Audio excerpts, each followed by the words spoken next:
No, it's Tina, and I am back with another Get Ready With Me video featuring this very fun fall inspired look.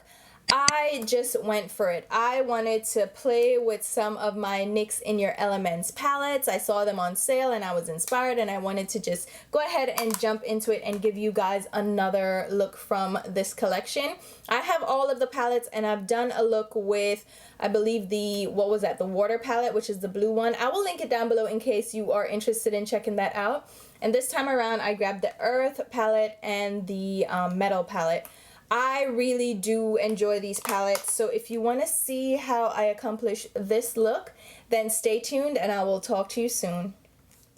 Alright guys, so as usual, I'm starting off with a clean, freshly washed face, and the first thing we're going in with is a little bit of the It Cosmetics Secret Sauce, which is a hydrating moisturizer. I've actually been liking this moisturizer for the drier winter months. It actually does make my skin feel really nice and firm and hydrated without leaving behind any sticky, tacky residue. So I do like that, and I apply that first so it has some time to really absorb and sink into the skin. Now my eyebrows are already filled in, so we're gonna go in with some eyeshadow primer. Today I am using an old favorite. This is the MAC Lane Low Paint Pot. This guy's just a skin tone eyeshadow base, and I'm applying that all over my lids with my Real Techniques Deluxe crease brush. I'm applying a pretty decent layer and blending it out. This is gonna help to even out our eyelids and help give our eyeshadows something to stick to. Now for this look, we're incorporating some of the NYX In Your Elements eyeshadow palettes. This is the Earth palette, and it has earthy tones with some cranberry shades, some greens, and some, of course, neutral shades. And I'm gonna grab this peachy tone beige shade on my large Eddie Funkhouser crease brush, and I'm just gonna pop that in the crease area, going back and forth using windshield wiper motions. This is going to set our eyeshadow primer and help our eyeshadows blend a little bit more seamlessly in the crease, since we'll have a blending shade down. That will remove some of the tackiness from the eyeshadow primer, especially in the crease area. Now the next shade we're going in with is this taupey brown color. It's gonna add a little bit of depth on that brow bone area, and I'm just applying very little and building it up, just using slight back and forth motions to apply that color. And I'm really just applying it on that outer crease. I'm not bringing it any further in. And as you can see, I'm just using very light strokes to deposit that color. Again, we just want that color to add a little bit of depth, and I'm very lightly applying it. This color actually picks up pretty nicely, as you can see, so you don't need to apply a lot, and you don't need to apply a lot of pressure to get that color payoff. Next, I'm going in with that dirty light army green shade. These are all matte colors that we're using so far, but we want to place the mattes down before we go in with shimmery shades. I'm adding the green on the same spot, kind of a little bit lower down as we did that first taupey brown shade. This is going to give depth again, but it's going to add a little bit more of a green tint to the brow bone space. Now we're going to go in with the really dark green from the palette, and this is a Smith Cosmetics number 230 brush, and I'm applying that on the outer lid and outer V, and I'm just using back and forth motions to deposit the color and blend as we pull it inwards to the middle of the lid. So I'm very lightly holding this brush at an angle and going back and forth to build up the color and blend it as we're building it. I picked up a pretty decent amount of color on the brush, but I'm not going overboard with the color placement right now. I'm slowly trying to build it up because this color is very pigmented, so it will give us all the color we need in one go. So I'm lightly, very lightly touching this to my lid and pulling it inwards. We can build up the color after, but I want to make sure we get that blend and that fade onto the lid first and into the brow bone before we start really packing on color. So I'm using light motions, again, just to build up that color. So you see now we have that gradient from the brow bone upwards, and that's what we built with the brown and the lighter green before. Now once we have the blend down, we can go in with an eyeshadow brush and really pack on the color. So this is an Eddie Funkhouser eyeshadow brush, And now I'm really pushing the color onto the lid and really building up the intensity. And the blend is already there, so we don't have to worry too much about that. We just want to get that color placed down now. And you can go back little by little and pack that color on to the desired intensity. And you can use just patting and pressing motions to get that color payoff. Now once we have that, I'm going to go in with the large blending brush and lightly go around the edges. So I'm touching the brush very lightly to my skin and just going around the edges of the color to fade it into the crease so we get some blend and it's not just a stark line of color anymore.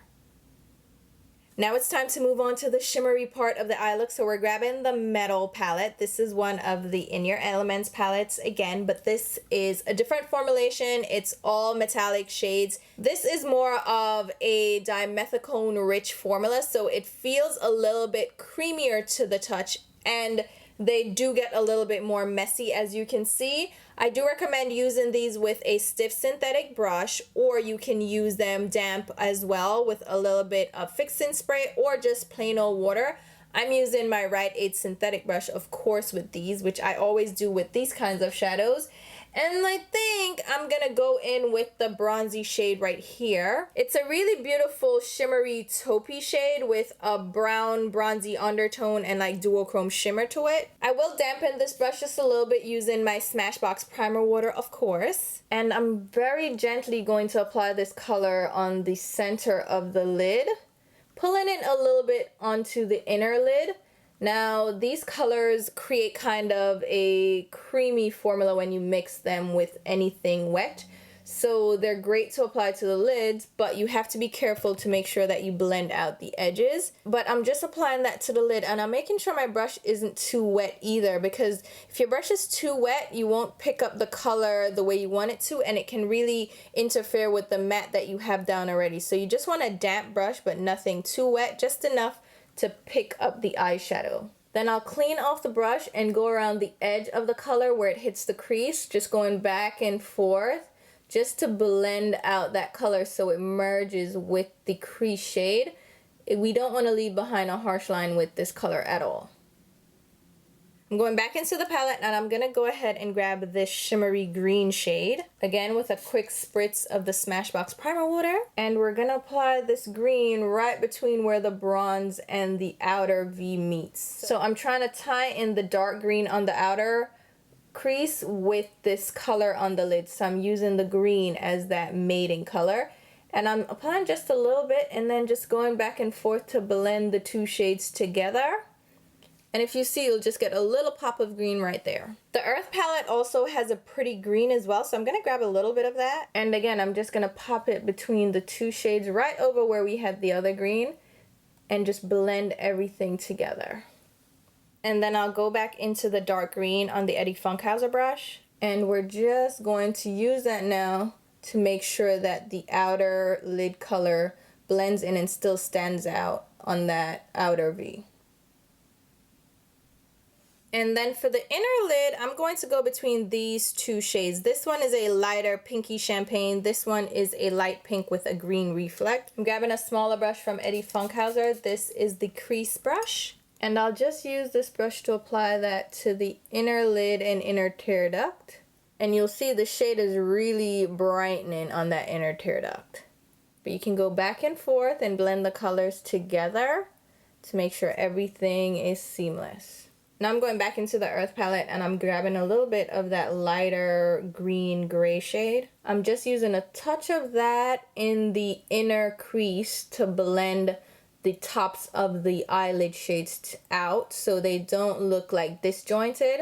I want to tie everything together, so I'm just using that color as my kind of my in-between transition shade, and I'll just go back and forth. This is the Smith Cosmetics 230 brush, and that's going to add a little bit of depth and just tie everything on the lid in with the crease.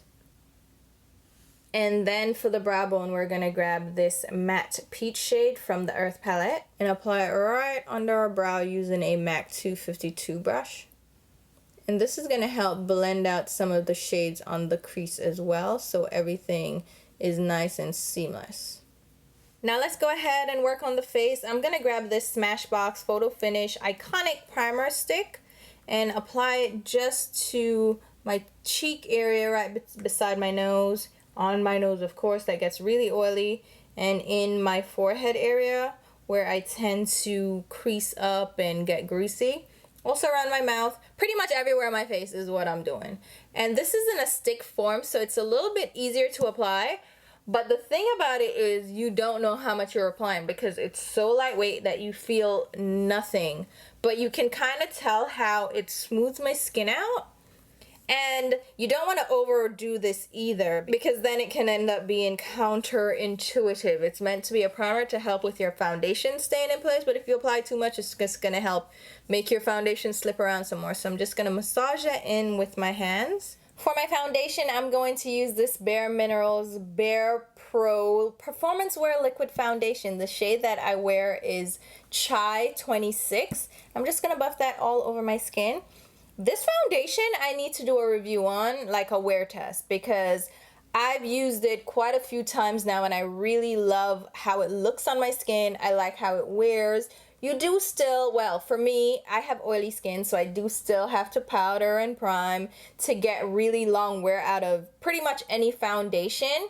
But this one, it's just, I like it. It's comfortable and it wears well on my oily skin. And it's a good shade match, so I've been liking it. Let me know if you guys want to do a wear test. I actually have a couple of wear tests coming up. I know you're probably sick of seeing the Too Faced Peach collection, but I have the wear test for that foundation with the primer and with the spray. And I also have the YSL foundation review that I'm going to do. So I have those two wear tests coming up. And I want to do this one as well, so let me know if you're interested. Then I'll go ahead and grab some concealer for my under eyes. This is the Tarte Shape Tape. I am not in love with this concealer like everybody else seems to be. It's okay, I just am not in love with it, so I'm just applying that under my eyes. I use the shade Deep. I don't like a light concealer under my eyes, so it's going to be one that matches my skin tone pretty closely. One of you guys had mentioned that I should let this concealer sit on my skin for a little bit before I actually blend it out, because that's how you guys use it and you prefer it because it gives more coverage that way. I'm not looking for more coverage from this concealer, but one of the steps that you guys don't see that I take when I apply products like my concealer and my foundation, actually wait a few minutes before I do anything else. Like, I don't go right in with powder. I don't go right in and blend out the products. I just edit that waiting period out of the video because it wouldn't make sense for you to sit here and wait with me while my concealer sets in place or while my foundation sets in place. So I do allow the products to set on my skin. It's not that necessarily. I just don't love the concealer the way a lot of people seem to love it. But you will prefer your concealer and your foundation if you actually let them set on your skin before you go fussing around with other products. So wait a few minutes between applications. And that's why I usually go back and do the rest of my eye makeup after I put foundation on, because I want my foundation to set in place. So good tip to share, and it's something that I just never mention in my video because I just edit out the waiting period. Now while that does what it does, let's go ahead and work on the eyes again. So we're gonna go in with this deep matte burgundy shade from the Earth palette on a MAC 242. I'm just getting that on the very tips of the brush, and then I'm just going to run that on my lower lash line, on the outer part of my lower lash line, to create a smoky effect. And I'm just building up the color until I get the desired intensity I want. I'm pulling it about 3/4 of the way in. I'm not going all the way on the lower lash line. And then I'll go back into the Metals palette and grab this Dirty Ruby shade. And I'll pull that on the inner lower lash line. And this is going to tie in with that dark burgundy on the outer lower lash line, but this will just add a little bit of shimmer to that lower lash line instead of it being all matte. So of course I'm going to go in with my mascara. This is my Too Faced Better Than Sex, and I'm going to apply that to my upper lashes. This is my favorite mascara. I think I can stop saying that now. And for my lower lashes, I'm using my MAC Extended Play Giga Black Lash Mascara just to make sure those lashes stand out against the lower lash line. For my lower waterline, I'm not going to use black. I'm going to actually use a deep matte dark green. This is from Urban Decay. It's one of their 24/7 glide-on pencils. I think this is a new shade. This is the shade Invasion. They sent a full set of these to me, so I'm so excited to try out the different shades that they have available. To finish up the eyes, I'm going to go in with my Cocoa lashes in the style 201. These are just really simple, subtle lashes that are going to add a little bit of volume to my eyelashes and really pull together the look. You don't have to wear lashes at all with this look, but I feel like with smoky, darker eyeshadows, I like to put a lash on just to make sure that my lashes stand out against the darkness on the eyes. Now let's go ahead and finish up the face with some powder. I'm using, of course, my Urban Decay Ultra Definition Powder Foundation. The shade I use is Medium Dark Golden, and I'm going to set my skin with this powder using my Tarte Powder Player Brush. I absolutely love this powder. I cannot be without this powder, so much so that when I went through my backup drawer, I found 15 of them. So that's how obsessed I am. Before we go in and finish up the rest of the face, I'm going to go in and work on my lips because I want to see how the lips look before I go in with a blush. I'm going to outline my lips using this Buxom Plumpline Lip Liner. They sent this to me and the shade is Hush Hush.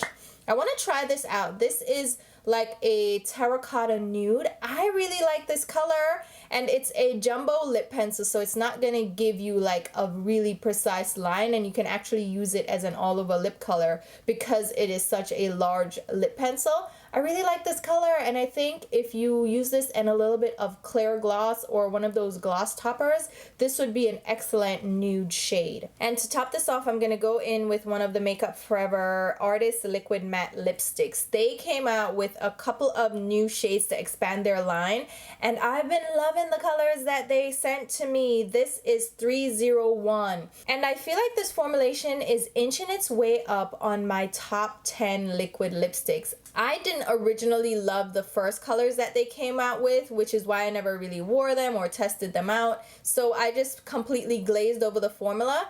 But this one, oh my god, the new shades are deeper, they're richer, they're perfect for the fall, and this color is gorgeous. It's also like a terracotta coral shade. Really beautiful, and the color just glides on. The pigmentation is fantastic. I have been loving these, and they're really comfortable and they feel lightweight, but they are of course a dry formula, so they're a complete matte, but they don't flake and they don't feel tight on the lips, which I really appreciate. So I'm excited to try a few more of the colors that they sent to me. So far I've tried the really dark like vampy shade, and I tried this one, so I'm gonna wear the red and see how I feel about that. For my cheeks, I'm gonna go in with this blush from MAC. It's the shade Instant Chic. It's one of their sheer tone blushes, and it's just a really subtle pink shade. It's really subdued, and it looks lighter in the pen than it does on your skin, and you can build it up to just give a subtle flush to the skin. I don't want my cheeks to be overwhelmed with color, so I'm putting on a very simple shade, nothing too overwhelming. And then to finish up, I'm gonna pop on a little bit of highlighter. This is from Dose of Colors. It's from the Katy and Desi Perkins collection. It's the shade Mírame. It's the darker of the two shades that they released, and I'm just gonna apply that to the high points of my cheeks using my 4SS brush from Inglot, which is my favorite highlighter brush of all time. So here you have it, guys. This is the completed look, and I really love how this turned out.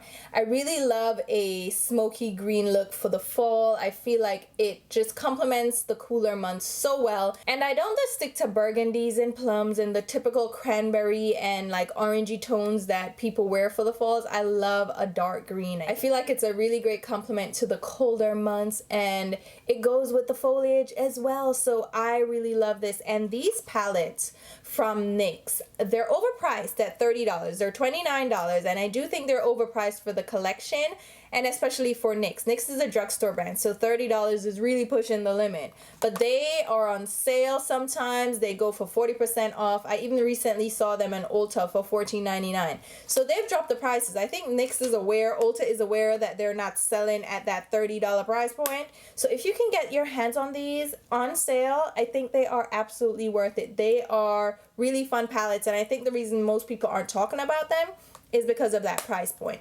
but definitely check them out. I have been enjoying them, and hopefully you guys enjoyed this look, enjoyed getting ready with me. As usual, I'll leave a full list of the products used and mentioned in this video down below in the description box, as well as links on where you can pick them up. Those links happen to be affiliate links that I generated through Ulta and Sephora, which doesn't change the price point, but it does mean if you shop through those links, I end up getting a small sales commission. If you're uncomfortable with that, feel free to shop the way you normally shop, but if you do shop through my links, thank you so much for the support, because it does help me to put back into the channel. And I will also leave links to my Instagram and Twitter page, where you should definitely be following me along. And if you aren't already subscribed, go ahead and hit the subscribe button, the thumbs up, the favorites, all that's good stuff. And a couple of videos will pop up at the end, so you can check out some other videos from me that you might be interested in. So until my next video, which will be very soon, I'll talk to you.